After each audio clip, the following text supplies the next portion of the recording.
G'day, it's fugitive Australian journalist Shane Dowling from the website kangaroocourtofaustralia.com. Now on Sunday the 17th of September 2022 I'll be publishing an article on defamation and the new defamation laws in Australia and the likely impact on independent journalists, all journalists and also social media users. There's two key elements I'll be focusing on: the requirement to prove serious harm and also a requirement to send a concerns notice at least 14 days before instituting proceedings. Now, the relevant parts of the Act, I won't get into them too deeply, and I'm not going to read them out to you because it'll probably start boring you.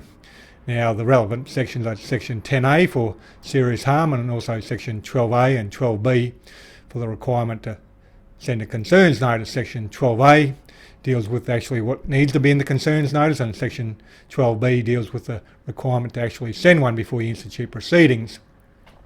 And you don't need to know much more than that, but it's worth noting because if you are threatened with a defamation proceedings and it's frivolous and vexatious, you can actually apply to have it thrown out on the basis that, number one, there is no serious harm, or number two, they haven't sent a concerns notice, or the one they did send didn't have all the details in there. And that's a fact that I understand that some lawyers aren't educating their own clients on, because lawyers know if they have the matter thrown out early in the piece, they're not going to make much money. So I'll get into a bit more detail now. Now, Section 10A requires the applicant to prove serious harm. They need to provide evidence, not just say, oh, it's serious harm, I'm going to be defamed, people will think I'm a criminal or crook. They need to do more than that. They need to actually provide evidence. Okay, how many people read it? What's the likely impact? Now, I'll give you a couple of examples. Actor Geoffrey Rush, he was accused of sexually assaulting another actress, groping her.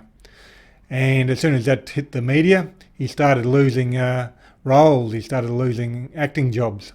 So it was pretty easy for him to prove serious harm. Now, he ended up winning that case. So on the basis that he won the case, we need to take it for granted he was defamed. Some people are still arguing differently. But he did win the case, and he certainly did lose a lot of acting work. I think that's well known and well documented. Another example is Craig McLachlan. Now, he started losing a lot of acting roles when he was alleged to have sexually harassed and sexually assaulted a number of women. So he sued for defamation. Now, he too could prove serious harm.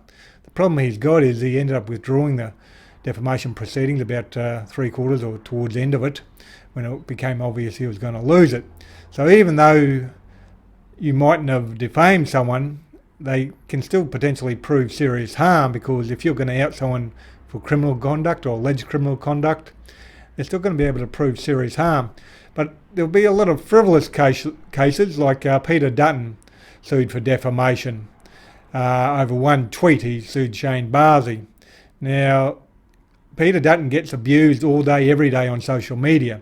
So for him to claim that one tweet somehow did serious harm to him, well, it wouldn't hold up today, but I understand that when he sued, he was going under the old defamation laws, not the new defamation laws. I've only focused on two elements, and I'll have all the links and I'll have further detail in the article I'll be publishing on my website. So make sure you visit the website and you can click on those links and educate yourself more. And the reason you should do is because you never know when you're going to be threatened with defamation, or someone else will, and at least you'll have some understanding of the new laws and some of the defences that you can run in relation to, if it is frivolous and vexatious, to have it thrown out early in the piece and save yourself some money. Other than that, please share this video on Facebook and Twitter, etc. And please donate to my Patreon account. I'm currently sitting on 149 Patreon supporters who have committed to $1,273 a month. Moving forward, I'll be relying that on my main source of income. Most independent journalists struggle financially, so I really need to try and get up to about maybe 1,000 Patreon supporters. That's the target. If every independent journalist had 1,000 Patreon supporters, we'd be living in a different country than we are. Other than that, thank you for your support and have a good day.